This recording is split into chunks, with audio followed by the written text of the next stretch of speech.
Ya abati, wahai ayahku, if'al ma tu'mar, laksanakan perintah Allah.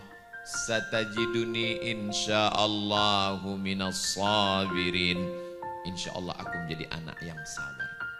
Ketika pisau itu sudah sampai di leher Ismail, terasa pisau itu sejuk, dingin. Pulang dari sini, pergi ke dapur, ambil pisau, tempel. Terasa sudah dingin, dikit lagi mau ditarik. Watallahu lil jabin, ketika dia sudah menempel, fafadainahu bidzibhin azim, kami tebus dengan seekor kambing domba yang besar. Disitulah lulusnya ujian terakhir. Jadi kalau ada jamaah yang ngadu, Ustadz saya dulu sebelum tobat, sebelum hijrah, sebelum menemukan titik balik hidup saya enak-enak aja, tapi setelah tobat ini Ustadz, sholat ke masjid, pulang sendal hilang, hari kedua helm hilang, lama-lama istri hilang, belum ada apa-apanya. Jadi penyebutan Nabi Ibrahim satu hari berapa kali kita sebut kama satu sholat sunat aja 4 kali sebut kama sallaita ala Ibrahim wa ala ali Ibrahim kama barakta ala Ibrahim wa ala ali Ibrahim. Itu bukan asal sebut aja, menyadarkan diri kita bahwa hidup ini penuh dengan ujian. Hadiahkan untuk almarhumah ibu, almarhum ayah, kita dapat, orang tua pun dapat. Assalamualaikum warahmatullahi wabarakatuh. Bapak, ibu, abang, kakak, adik, sahabat jamaah dimanapun berada, ma'akal tafa'afnaita, makanan yang dimakan berubah menjadi kolesterol, diabetes, jantung, gula, dan lain sebagainya. Wa malabista fa'ablaita, yang dibelikan ke pakaian, busuk, lapu, ketinggalan zaman. Wa mata saddaqta fa'amdaita, yang diwakafkan, disedekahkan, itulah yang akan kekal abadi. Rumah besar hanya menjadi kenangan, lapuk, berlumut, tumbang, tinggal. Ada kelas yang dipakai para penghafal Quran, itulah yang kekal abadi, mengalir pahalanya untuk kita. Hadiahkan untuk almarhumah ibu, almarhum ayah, kita dapat, orang tua pun dapat. Satu lantainya 4 kelas, totalnya 16 kelas, tempat santri belajar. Yang sekarang santri belajar di asrama. Asrama bisa dibuat kelas, tapi nanti pindahkan ke kelas semua. Mari kita support pembangunan, kirimkan semen, batu bata, kerikil, pasir, besi, dan lainnya. Berkah selalu, barakallahu fikum. Wassalamualaikum warahmatullahi wabarakatuh.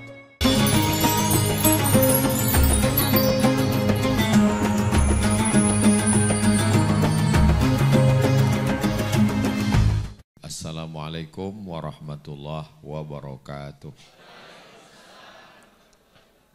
Kalau Tuan pergi ke Batam, jangan lupa membeli ikan.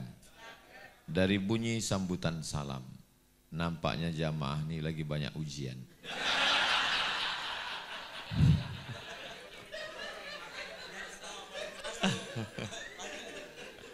Apa kabar abang, kakak, ibu, bapak semua sehat ya? Mudah-mudahan istiqomah iman dan Islam. Amin ya rabbal alamin. Yang pertama adalah tes. Yang kedua setelah tes, trust. Setelah itu baru live. Yang pertama dites dulu. Kira-kira ada nggak manusia ini yang hidupnya nggak pernah ada ujian sama sekali? Ada, orang gila.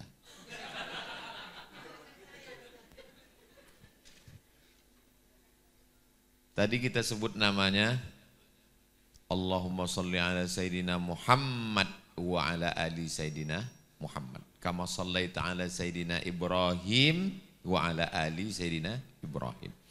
Kama barakta ala Sayyidina Muhammad wa ala ali Muhammad. Kama barakta ala Sayyidina Ibrahim wa ala ali Sayyidina Ibrahim. Nabi Ibrahim lahir punya bapak namanya Azar. Siapa nama bapaknya? Azar. Wa idh qala Ibrahimu li abihi Azara, ingatlah ketika Ibrahim berkata kepada bapaknya Azar, atattakhidhu asnaman alihah, kenapa kamu nyembah berhala? Punya bapak nyembah berhala. Makanya kalau ada yang tobat, ada yang hijrah, Ustaz Somad, bapak saya belum sholat, ibu saya belum mau pakai hijab, belum ada apa-apanya dibanding Nabi Ibrahim. Semua berhala-berhala itu bapaknya yang buat. Tertulis di tengkuknya, made in Azhar. Bayangkan itu. Dan ketika Nabi Ibrahim ngajak, apa kata dia? La illam tantahi, kalau kamu enggak berhenti menceramahi saya, la arjumannaka, saya lempar kamu pakai batu sampai mati, wahjurni maliya, tinggalkan saya. Tapi apa jawab Nabi Ibrahim? Sa'astaghfirulaka rabbi, saya akan mintakan ampun kepada Allah untukmu. Innahu kana bihafiyya, karena Allah mengabulkan doa-doa saya. Selesai ujian pertama. Ujian terdekat bapak, ayah, habis. Selesaikah hidup? Belum. Ujian lagi menghadapi pemimpin yang zalim, namanya Namrus. Mereka membuat berhala. Ketika mereka lagi pergi ke kebun, datang Nabi Ibrahim, dihancurkannya berhala-berhala itu, lalu diambilnya kampak, disangkutkannya ke berhala yang paling besar. Pulang mereka dari kebun, mereka udah menduga ini pasti ulah Ibrahim. Tangkap Ibrahim. A anta fa'alta hadza li atinahi ya Ibrahim? Apakah kamu yang melakukan ini wahai Ibrahim? Kata Ibrahim, bukan saya. Bal fa'alahu kabiruhum hadza. Yang melakukan ini berhala yang besar. Fas'aluhu in kanu yantiqun. Kalau enggak percaya, ya tanya aja. Orang kalau kalah otak, dia akan main otot. Ngadu ke penguasa. Bakar Ibrahim, kumpulkan api, harriquhu, bakar dia. Disitulah turun mukjizat. Ya nar, wahai api, kuni bardan wasalaman ala Ibrahim. Sejuk, dingin, aman, nyaman, adem, ayam, tentram. Ibrahim keluar. Selesai. Dengan ayah, selesai. Dengan berhala, selesai. Dengan penguasa zalim, selesai. Selesaikah masalah hidup? Belum. Menikah dengan Sarah, enggak punya anak. Berdoa petang, pagi, siang, malam berdoa, enggak juga punya anak. Enggak selesai. Akhirnya menikah dengan Hajar. Lalu kemudian lahirlah seorang anak. Nabi Ibrahim berdoa, Rabbi habli minas solihin, Rabbi habli minas solihin, Rabbi habli minas solihin. Lahir Ismail, umur Ibrahim 86 tahun. Barulah lahir anak. Ternyata Allah mau kasih tahu. Istrimu yang sudah divonis orang mandul, yang katanya enggak akan mungkin punya anak, mohon maaf. 13 tahun umur Nabi Ismail, lahir adiknya Ishak dari istri yang katanya enggak akan mungkin punya anak. Waktu itu umur Nabi Ibrahim 99 tahun. Selesai masalah. Masalah punya anak selesai. Apalagi? Allah minta, antarkan anakmu yang baru lahir itu ke tempat yang jauh dari Palestina ke kota Makkah. Nabi Ibrahim baru saja punya anak, disuruh antarkan ke Palestina. Dari Palestina antarkan ke Makkah. Apa doa Nabi Ibrahim? Askantu min zurriyati fi wadin ghairi dhi zar'in inda baitikal muharram. Ya Allah, kutinggalkan anakku di suatu lembah yang enggak ada tanam-tanaman di situ. Air enggak ada, kering kerontang. Ketika Nabi Ibrahim mau pergi, Hajar memegang ujung jubah Ibrahim. Apa kata Hajar? Allahu amaraka bihadza. Apakah Allah yang menyuruh engkau meninggalkan kami di sini wahai Ibrahim? Nabi Ibrahim jawab dengan satu kata, na'am, ya. Hajar melepaskan ujung jubah, pergilah. Kata Hajar, yang meninggalkan kami di sini yang nyari rezeki, yang bersama kami di sini yang memberi rezeki. Pergilah wahai Ibrahim. Sebenarnya Hajar ingin meyakinkan, apakah Ibrahim ini pulang itu karena Allah yang nyuruh atau karena istri tuanya nyuruh. Allahu amaraka bihadza. Apakah Allah yang nyuruh kamu meninggalkan kami di sini? Ibrahim menjawab dengan pasti satu kata, "Naam." Allah menyuruh saya. Silakan pergi Ibrahim. Karena yang pergi ini pencari rezeki, sedangkan yang bersama kami di sini adalah pemberi rezeki. Panas, air habis, dia bukan perempuan yang lemah. Dia tidak berkata mengangkat tangannya, anakku nabi, suamiku nabi, kenapa aku dibiarkan di sini? Enggak. Apa yang dilakukan oleh Sarah, apa yang dilakukan oleh Hajar? Lari ke atas bukit Sofa, enggak ada air. Lari ke atas bukit Marwah, enggak ada air. Ternyata air itu keluar bukan dari tumit seorang perempuan yang berlari bukit Sofa Marwah 500 meter.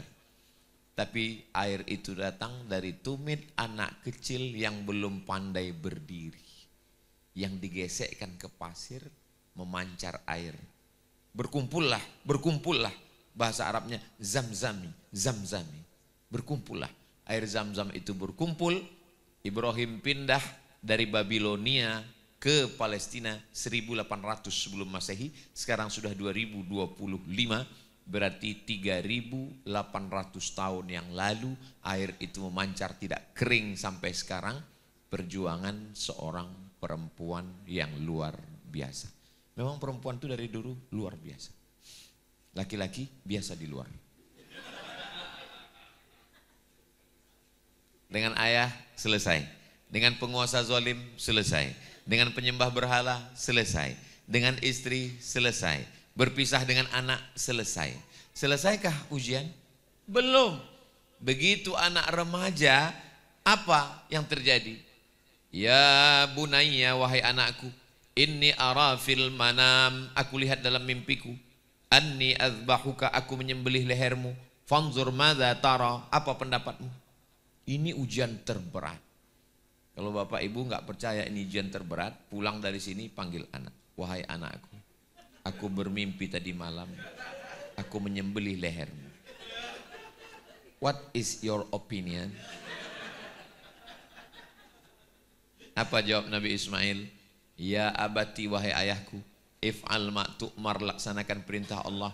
Satajiduni insyaallahu minas sabirin. Insyaallah aku menjadi anak yang sabar. Ketika pisau itu sudah sampai di leher Ismail, terasa pisau itu sejuk dingin. Pulang dari sini, pergi ke dapur, ambil pisau, tempelkan.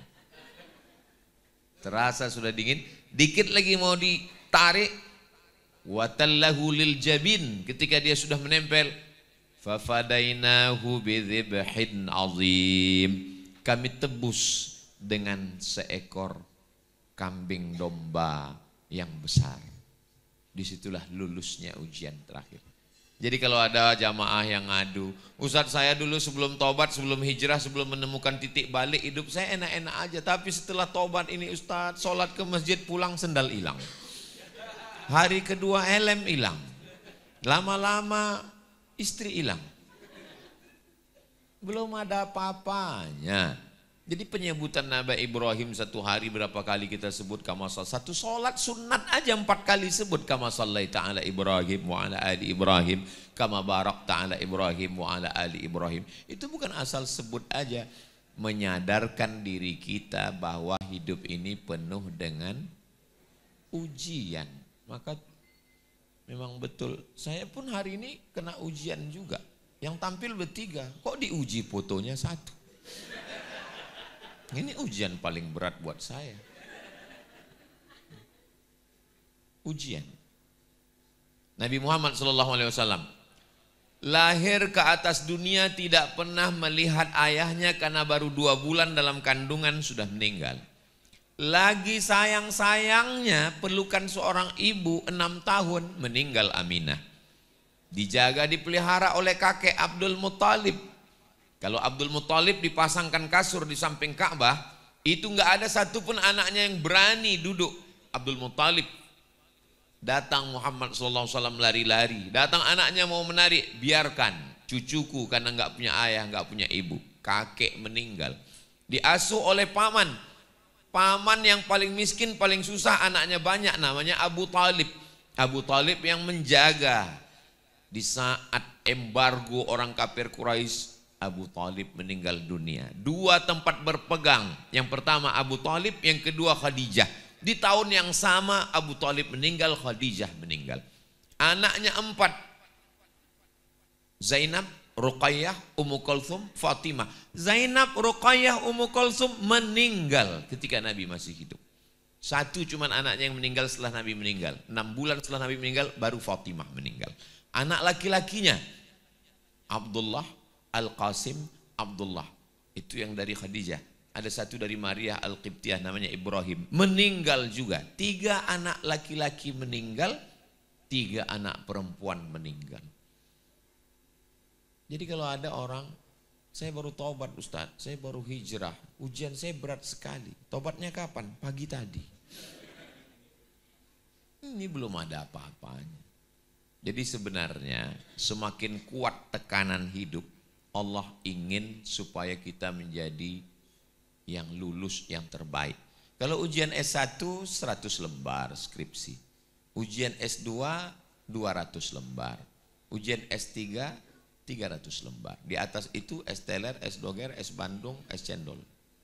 Jadi memang semua ada ujiannya. Maka judul malam ini memang sudah tepat sekali. Yang pertama adalah ujian. Kalau dia di atas, batu-batu kapur itu di atas. Tapi kalau tekanannya sudah semakin kuat, itu berubah menjadi batu-batu bara. Batu bara yang di dalam tanah. Kalau yang di atas tanah itu Abdul Somad batu bara. Tapi kalau panasnya sudah 200 derajat Celcius, 300, 400, 500, sampai 9, 10 skala Mohs, dia sudah menjadi batu yang sangat keras. Itulah yang disebut dengan intan, berbalutkan berlian di dalam. Ini disebut, ini pulang banyak yang mau ini. Semakin keras tekanan, semakin panas, karena sesungguhnya semakin mahal, semakin dicari. Makanya kalau dia memang betul-betul batu, 2-3 kali gosok jadi. Tapi kalau sudah 100 kali gosok enggak juga jadi, berarti memang batu gilingan. Cocoknya untuk sambal terasi. Tapi bukan berarti enggak ada gunanya, tetap ada manfaatnya. Cuma tempatnya aja yang beda. Kayu juga begitu. Ada yang kayu jati, tapi ada yang kayu untuk bakar. Ada kayu bakar, tapi ada kayu yang lebih hebat lagi. Begitu kita pergi ke Saudi Arabia, melihatnya, tanyanya 1 gram berapa? $100. Itulah dia kayu gaharu. Sudah gaharu cendana pula, sudah tahu bertanya pula. Saya pernah dikasih orang minyak sebotol segini. Ustaz Somad, ini khusus untuk Ustaz, harganya $1.000. Langsung saya buka kalkulator, 1.000 kali 15 juta. Saya simpan sampai sekarang enggak saya pakai. Soalnya kalau saya pakai parfum, biasanya pas saya oles yang lain minta. Itu kalau saya pakai nanti yang oles, saya meleleh air mata.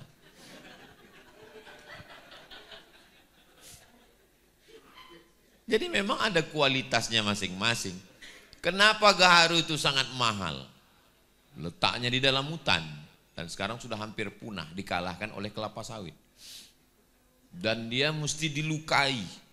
Semakin terluka gaharu itu, semakin. Makanya gaharu-gaharu yang buatan itu sekarang ditanam, itu mesti dibor, dibakar, supaya tumbuh dia di dalam.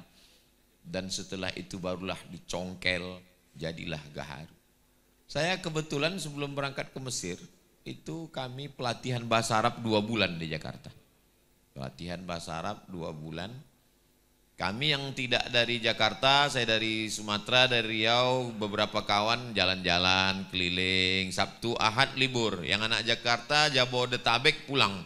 Kami enggak pulang. Kemana kita, Mat?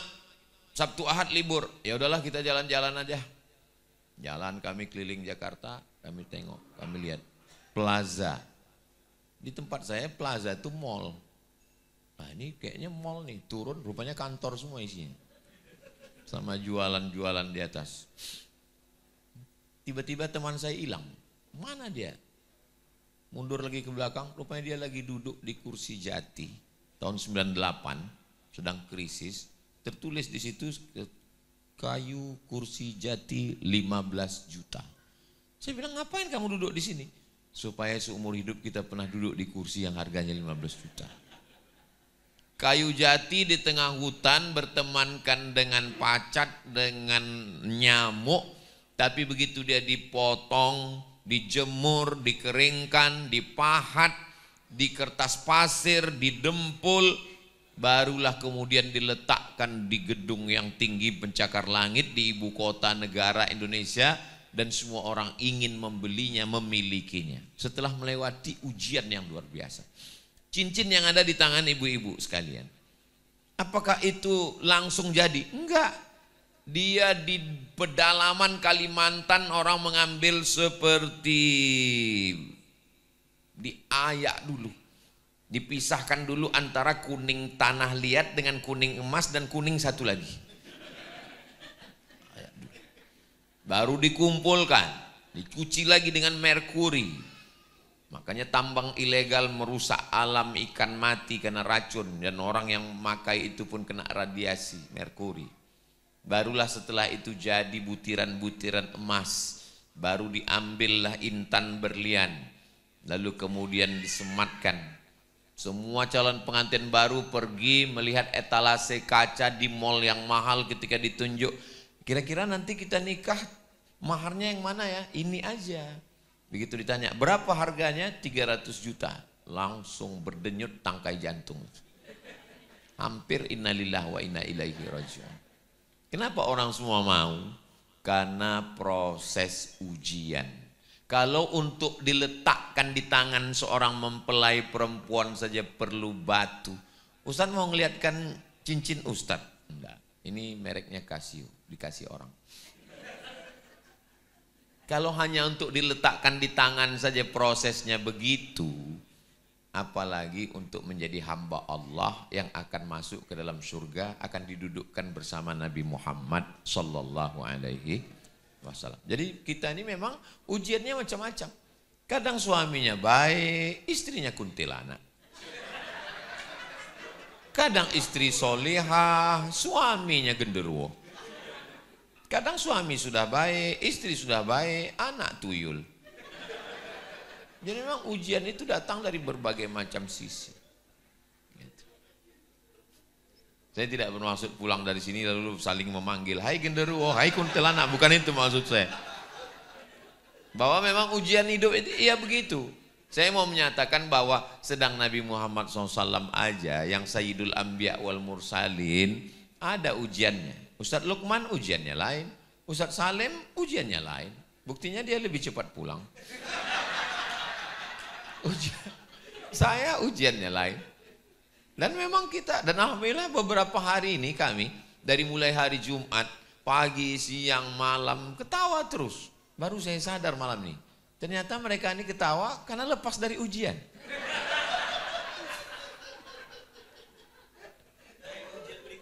Naik ke level ujian berikutnya. Ujian tidak pernah selesai. Sama seperti kita bawa mobil di jalan tol. Begitu kita sudah nyalip ini, ada mobil di depan, ketemu lagi truk. Kita salip truk, ketemu lagi. Kita, Ustadz ya, kalau kita nyalip beberapa mobil di jalan, apakah kita perlu syahadat lagi Pak Ustadz?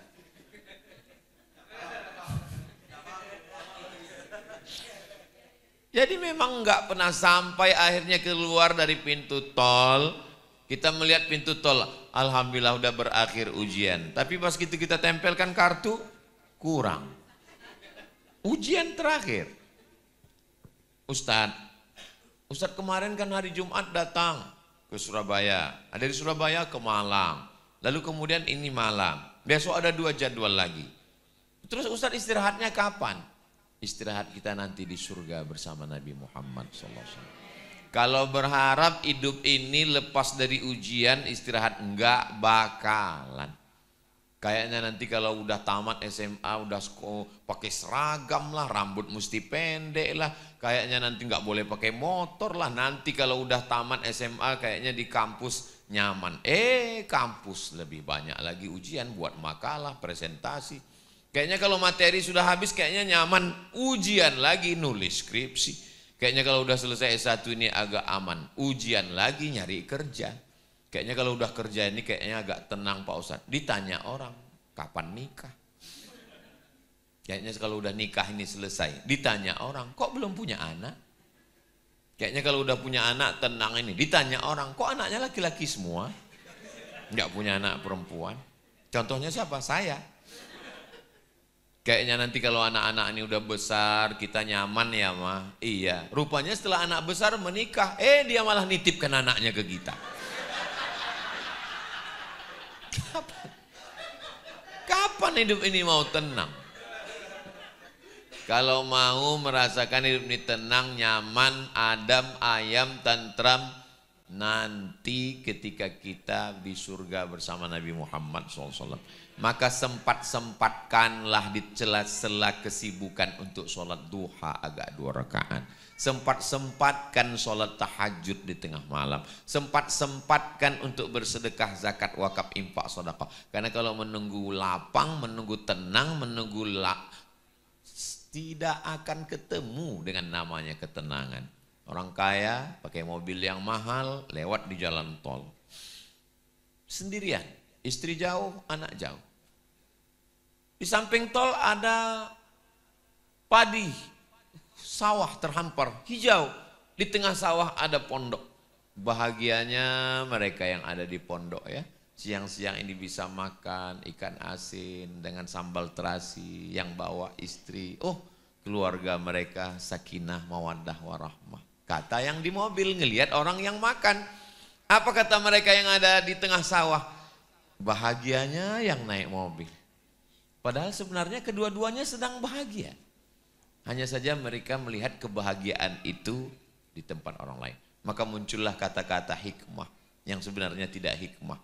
Hijau rumput di rumah, lebih hijau rumput sintetis. Kebahagiaanmu adalah yang sedang kau jalani hari ini. Kenapa manusia banyak berduka cita? Karena terlalu memikirkan masa lalu dan terlalu mengkhawatirkan masa depan sampai tidak menikmati masa sekarang. Alhamdulillah. Jangan telepon dari rumah.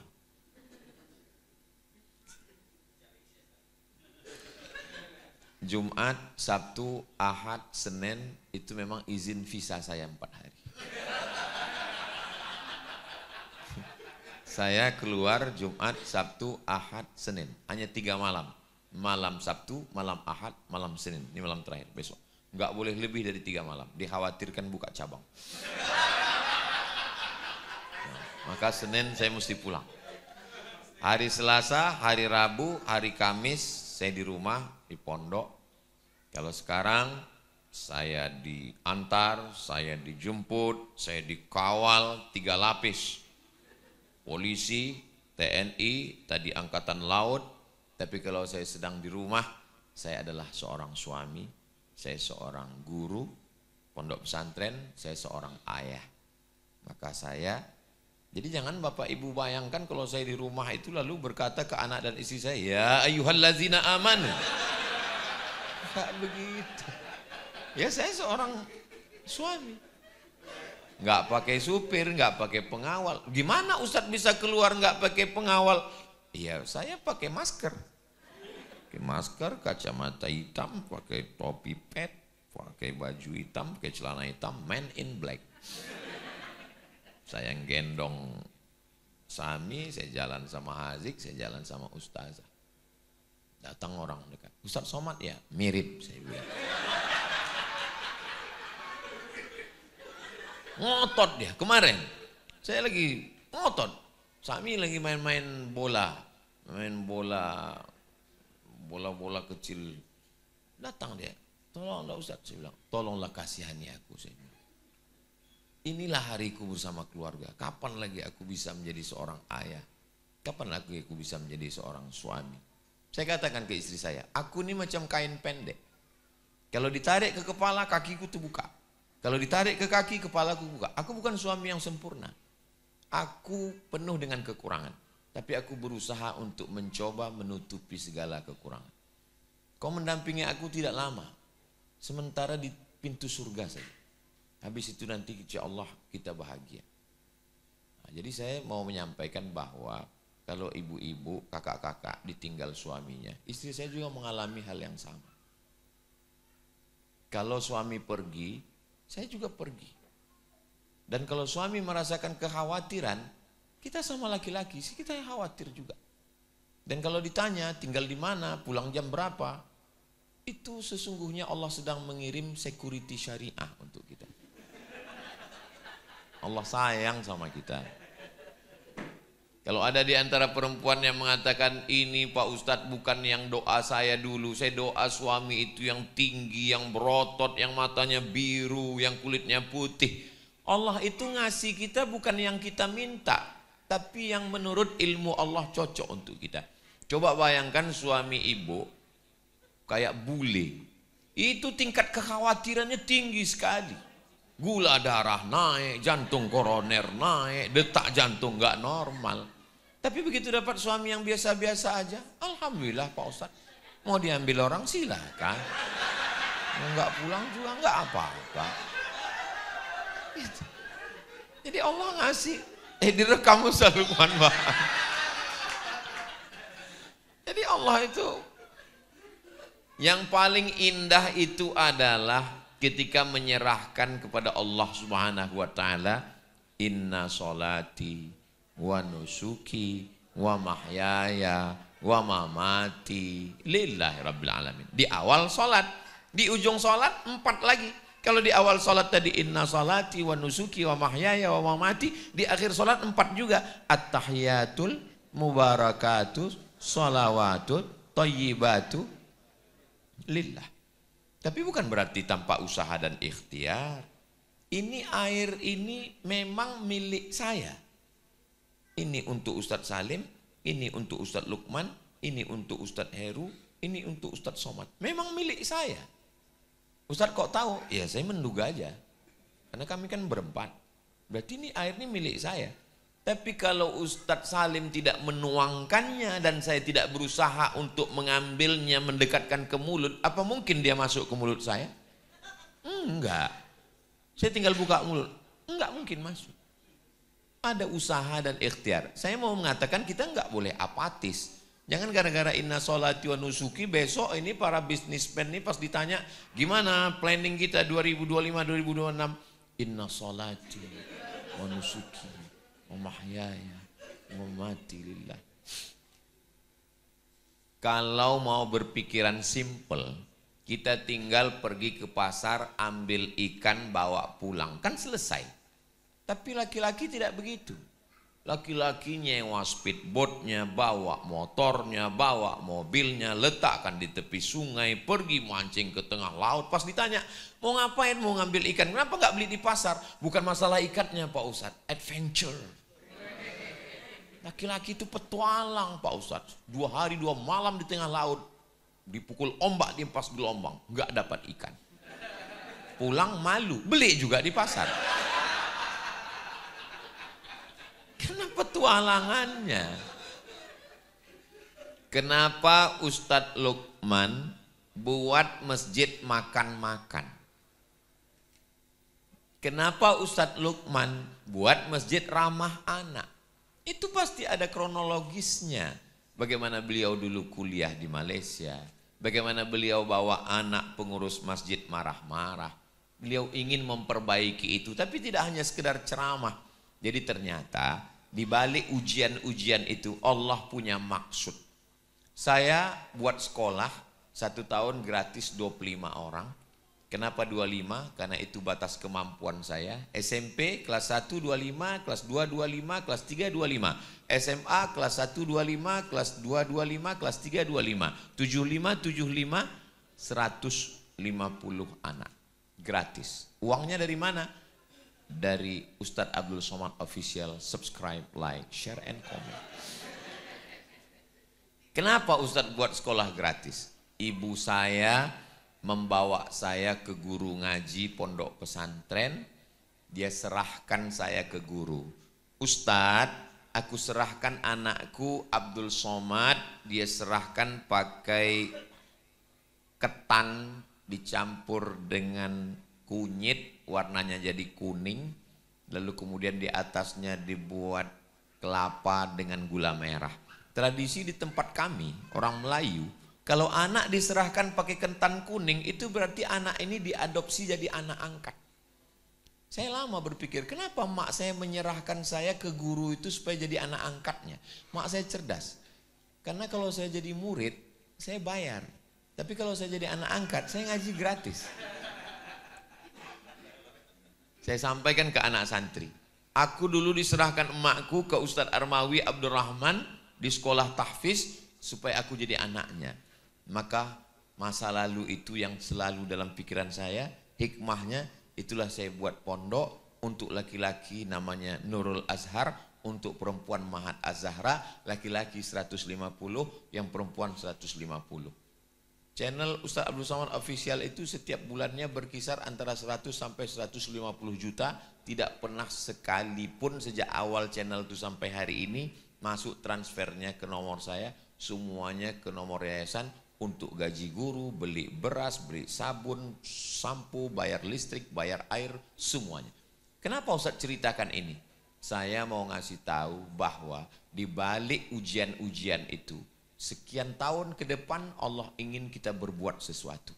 Coba andai dulu ujian itu nggak ada pada saya, tidak akan saya lakukan ini, karena tidak berkesan di hati saya. Tapi ada yang lain yang mau saya sampaikan, supaya jangan orang memfitnah saya. Karena kalau saya pakai mobil, apa kata orang? Ah, itu pasti mobilnya hasil YouTube.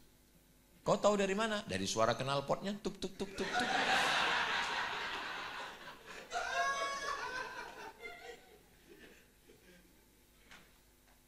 Setelah melewati, sudah jam 10, saya dikasih tahu waktunya jam 10, baru penjelasan tes. Tapi kalau melihat dari mata jamaah ini kayaknya tahan sampai jam 12 ini. Tahan. Saya nggak tahan. Saya besok hari terakhir masih ada 2 titik lagi.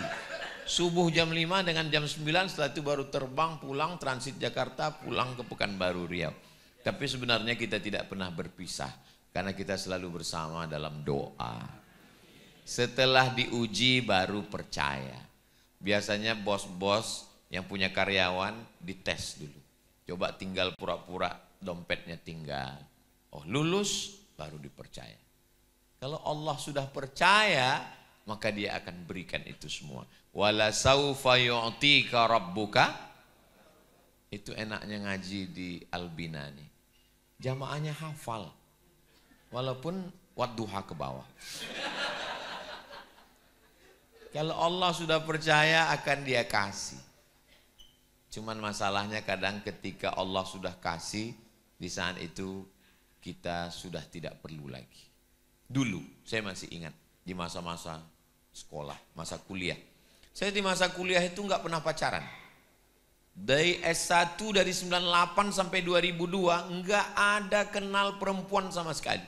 Mahasiswa Indonesia di Kairo 2.400, laki-laki 2.100, perempuan 300. Saya termasuk yang tereliminasi. Persaingan ketat. Hikmahnya, andai saya waktu itu playboy cap tupai, lompat sana, lompat sini, bolong kelapa semuanya. Sekarang saya nggak bisa ngomong. Kalau saya ngomong, apa kata kawan-kawan? Ngomong aja. Tapi Allah kondisikan saya. Jadi saya nggak pacaran itu bukan karena takut sama Allah, memang terkondisikan begitu. Setelah diuji Allah, saya yakin Allah percaya sama saya. Sekarang Allah percaya sama saya. Walaupun saya udah tua, kurus, hitam, pesek, kering, jauh dari ganteng. Tapi Bapak Ibu, kakak-kakak, coba lihat komen-komen di Instagram, di YouTube, di TikTok. Apa kata Mbak?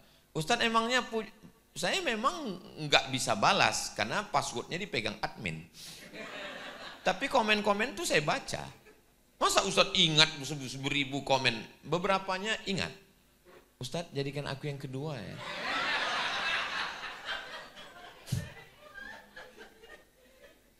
Allah kalau percaya, dia akan kasih. Jadi kita tinggal meraih kepercayaan Allah, trust. Hubungan kita dengan jamaah ini bukan antar perusahaan dengan karyawan.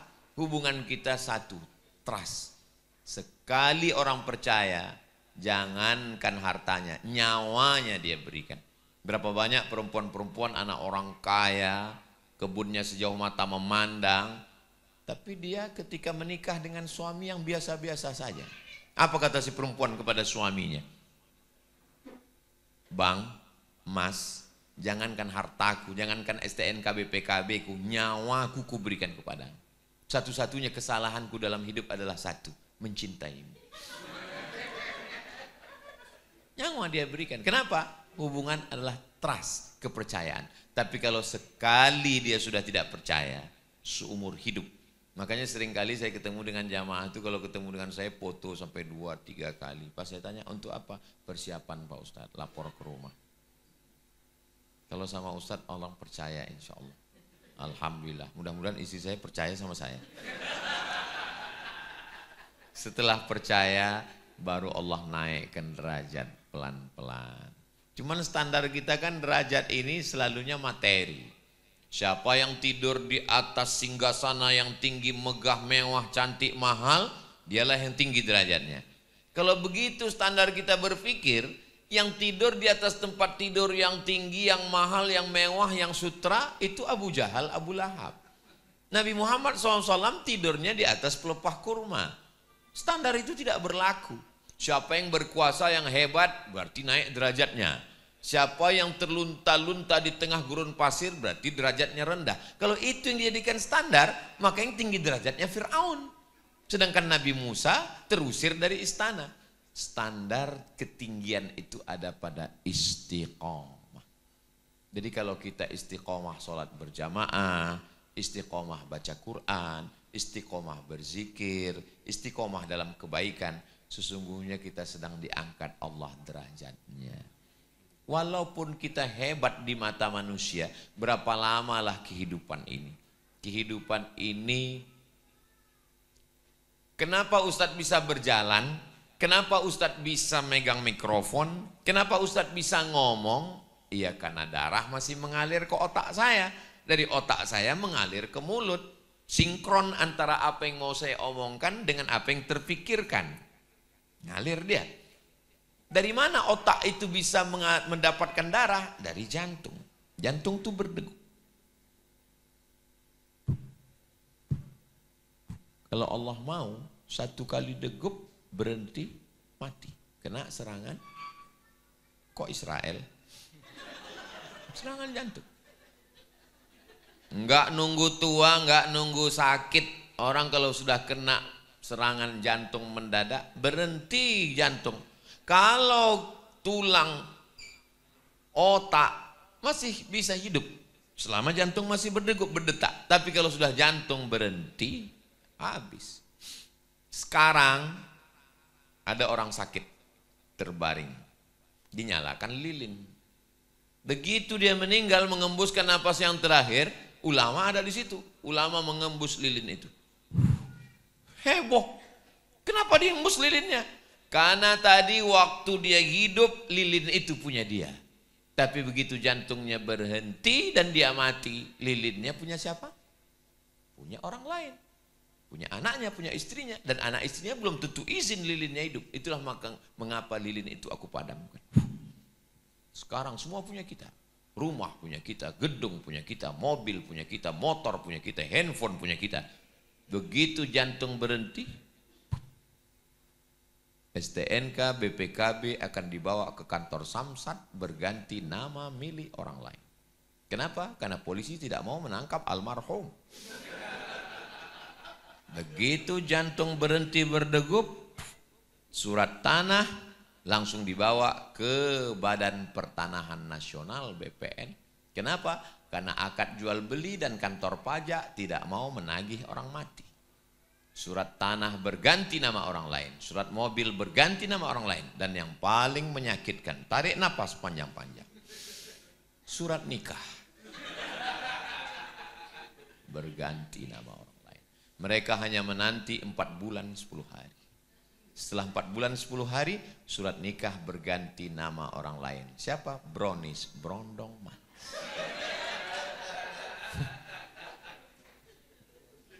Mereka mulai kumpul reuni SD, reuni SMP, reuni SMA. Kamu yang kemarin suaminya meninggal ya? Iya. Perasaan sudah 4 bulan 5 hari, 5 hari lagi Beb.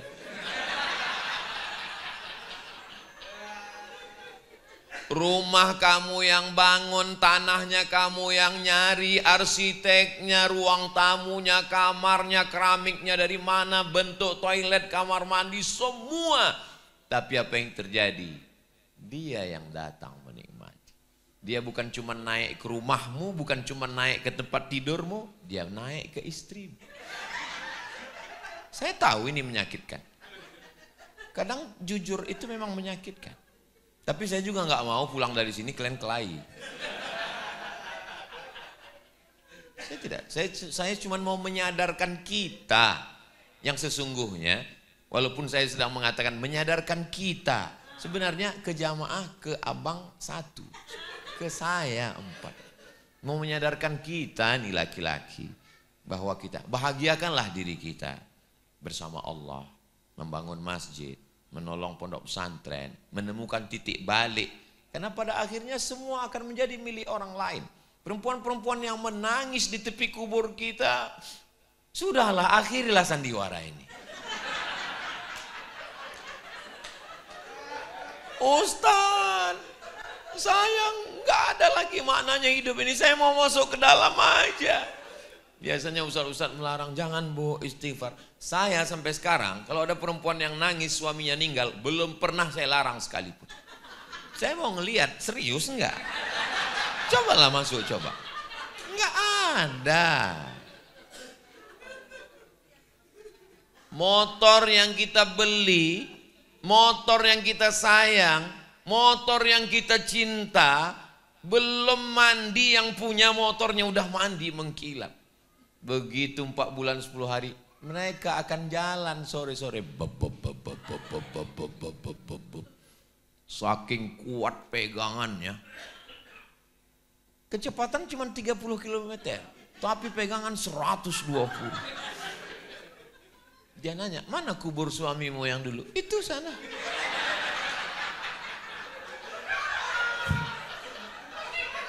Nunjuk makam kita pun gak bisa pakai tangan lagi. Yang dulu katanya sehidup semati, yang katanya kaulah bulan, kaulah bintang, siang dan malam terbayang-bayang, makan tak kenyang, tidur tak lelap. Puih.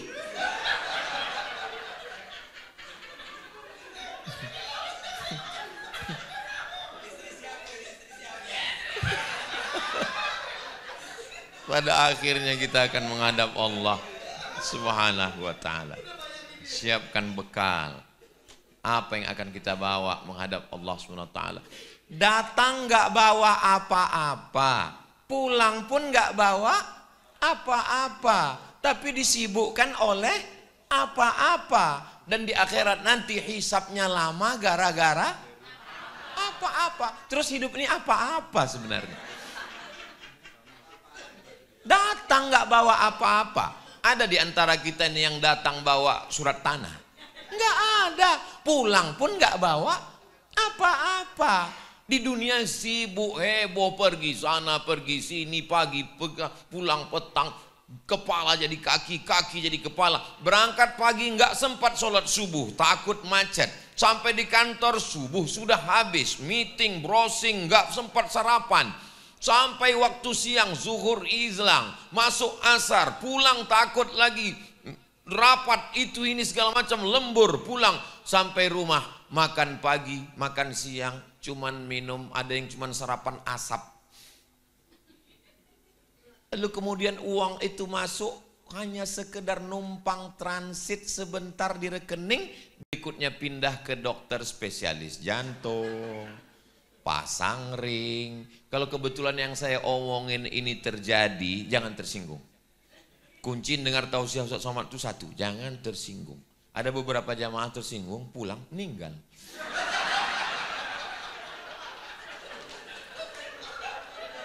Apa yang tersisa dari hidup ini? Enggak ada. An-nasu niyam, kata Sayyidina Ali, an-nasu niyam.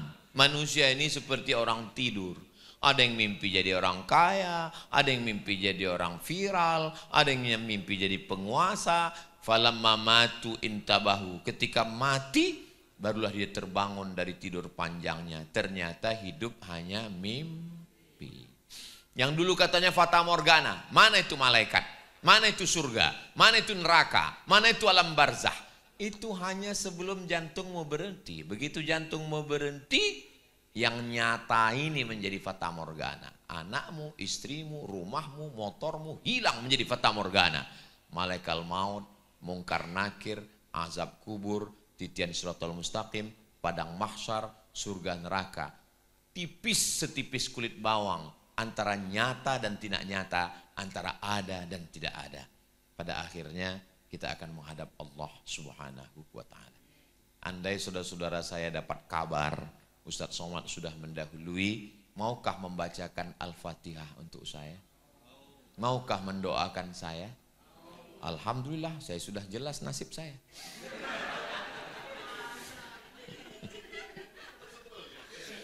Hidup ini menunggu mati. Yang namanya nunggu itu kan membosankan. Maka sebelum Allah datangkan malaikat maut mencabut nyawa, dikirim Allah lah makhluk-makhluk yang lucu-lucu. Suami yang lucu-lucu, anak yang lucu-lucu, istri yang lucu-lucu. Hidup ini nunggu. Yang namanya nunggu itu membosankan. Maka Allah kirim satu makhluk yang lebih membosankan dari menunggu. Supaya nggak terlalu membosankan.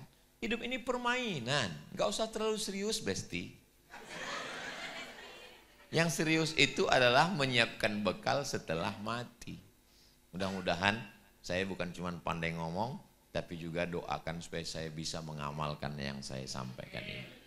Agaknya itu yang dapat saya sampaikan. Terima kasih segala perhatian. Madiun lemahe teles. Matur nuwun Allah sing bales. Itu pantun dikasih Habib Muhammad bin Anis. Kalau pantun yang asli dari saya, menangkap puyuh di Bukit Selasi. Thank you dan terima kasih. Banyak kata-kata saya tidak berkenan di hati, menyinggung perasaan saya, mohon maaf. Sudikah Bapak Ibu, kakak, abang semua memaafkan saya? Alhamdulillah. Enggak ada niat jahat, enggak ada niat jelek. Semuanya dalam rangka watawasau bil haq watawasau bis sabr. Aku qouli hadza astaghfirullah li wa lakum. Wassalamualaikum warahmatullahi wabarakatuh.